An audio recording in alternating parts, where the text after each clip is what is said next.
যারা ইসলামী ব্যাংকিংয়ের যতটুকু যেই দেশে ফলো করেছে সেই দেশে তারা এটা সুফল পেয়েছেন। আমি দীর্ঘদিন ইসলামী ব্যাংকে ছিলাম এবং ইসলামী ব্যাংকটাকে সারা দুনিয়াতে ইসলামী ব্যাংকিংয়ের জন্য রেফারেন্স ব্যাংক হিসেবে দীর্ঘ সময় ধরে ইসলামিক ডেভেলপমেন্ট ব্যাংক অনুসরণ করেছে। আমরা লক্ষ্য করছি একটা জিনিস কিন্তু যেটা ঘটেছে গত 7 মাসে, সেগুলো আমাদের ওই লেপের নিচে, জাজিমের নিচে যে ময়লাগুলো ছিল সেই ময়লাগুলো সামনে বেরিয়ে এসেছে। এখন আমরা বুঝতে পারতেছি হোয়ার উই স্ট্যান্ড নাও।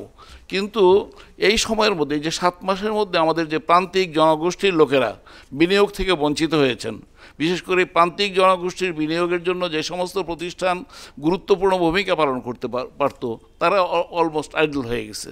এই যে আমি 7টা ব্যাংক যাদেরকে যারা একটা বিশেষ ইয়ের মধ্যে এসেছে, এই ব্যাংকগুলোতে এতক্ষণ বলা হয়েছে কী কারণে আমরা এই ব্যাংকগুলো দুর্বল হয়েছি, কী কারণে এই ব্যাংকগুলো ধ্বংস হয়েছে, ধ্বংসের দ্বার প্রান্তে উপনীত হয়েছে।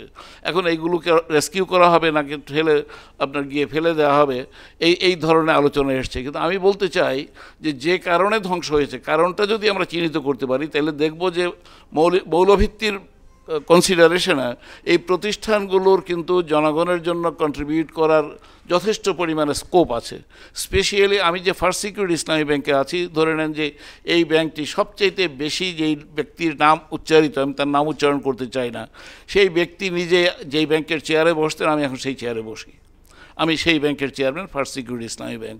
এখন সেখানে গিয়ে আমি যেটা দেখেছি, ওখান থেকে উনি বিনিয়োগ নিতে পারেন না, কিন্তু সমাজের যারা নাকি 100 টাকা নিয়ে ব্যাংকে অ্যাকাউন্ট খোলার মতো সামর্থ্য নাই, সেই ধরনের লোকদেরকে দিয়ে কিন্তু 100, 150, 200, 300 কোটি টাকার বিনিয়োগ তাদেরকে দেওয়া হয়েছে।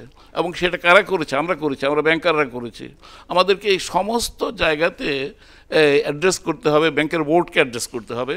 এবং ব্যাংকে যে জনশক্তি আছে, সেই জনশক্তির শুধুমাত্র জেনারেল স্কিল থাকলে চলবে না, তাদের মোরালি, তারা এথিক্যাল, তাদের স্ট্যান্ডার্ড যেটা, সেটার যে ঘাটতি আমি খুব জোরের সাথে বলতে চাই, এটা আমাদের সেই জায়গাটাকে অ্যাড্রেস করার কোনো ইয়ে নাই, আমাদের কোনো টুলস নাই। এই জায়গাতে আমাদের অ্যাড্রেস করা দরকার, সো দ্যাট আমি যাদের সাথে কথা বলছি, আমাদের ব্যাংকে প্রায় 100-র কাছাকাছি অ্যাকাউন্ট আছে এই ধরনের, যেগুলো আসলে অ্যাকাউন্ট না, এগুলোর মূল বেনিফিশিয়ারি হচ্ছে এক ব্যক্তি। এবং আমাদের ব্যাংকে, ফার্স্ট সিকিউরিটি ইসলামী ব্যাংকে আপনি দেখুন, আমরা 80-20 কথা বলি তো, বাংলাদেশের ডিপোজিটের মানে ঢাকা এবং চট্টগ্রামে 80-20 রেশিওতে কনসেন্ট্রেটেড, কিংবা 80% ঢাকা এবং চট্টগ্রামে, 20% সারা বাংলাদেশে। তো এই ধরনের একটা অবস্থা। ফার্স্ট সিকিউরিটি ইসলামী ব্যাংকের অবস্থা হলো চট্টগ্রামে অ্যারাউন্ড 80%, ঢাকাতে বাকি 19%, আর 1% হচ্ছে সারা বাংলাদেশে। তার মানে হচ্ছে এই যে দোকানগুলো খোলা হয়েছে, এই দোকানগুলোর কাজ হচ্ছে ওই আপনার গিয়ে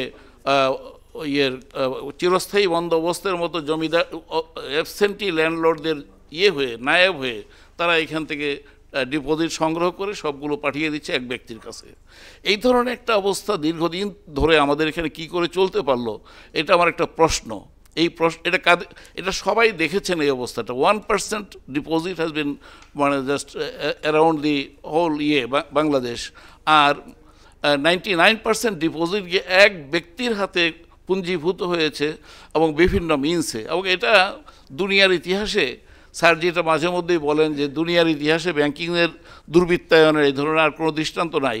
এই ধরনের এই যে এক ব্যক্তির হাতে একটা ব্যাংকের সমস্ত পুঁজি কনসেন্ট্রেট করারও কিন্তু আর ইয়ে নাই। আমার অভিজ্ঞতা থেকে আমি বলছি যে ফার্স্ট সিকিউরিটি ইসলামী ব্যাংকে আমি গত 6-7 মাস কাজ করে আমার অভিজ্ঞতা হলো এখানে বড় পরিবর্তন আনা সম্ভব। আমার ব্যাংকে আমি 7 লক্ষ অ্যাকাউন্ট খুলেছি এই গত 6 মাসে।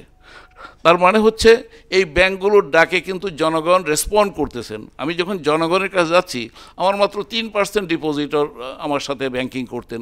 আমি বলছি 97% ডিপোজিটর আমার বাইরে রয়েছে, সো দ্যাট আমরা তাদের কাছে যেতে পারি, এবং যাচ্ছি, তারা কিন্তু রেসপন্ড করতেছেন।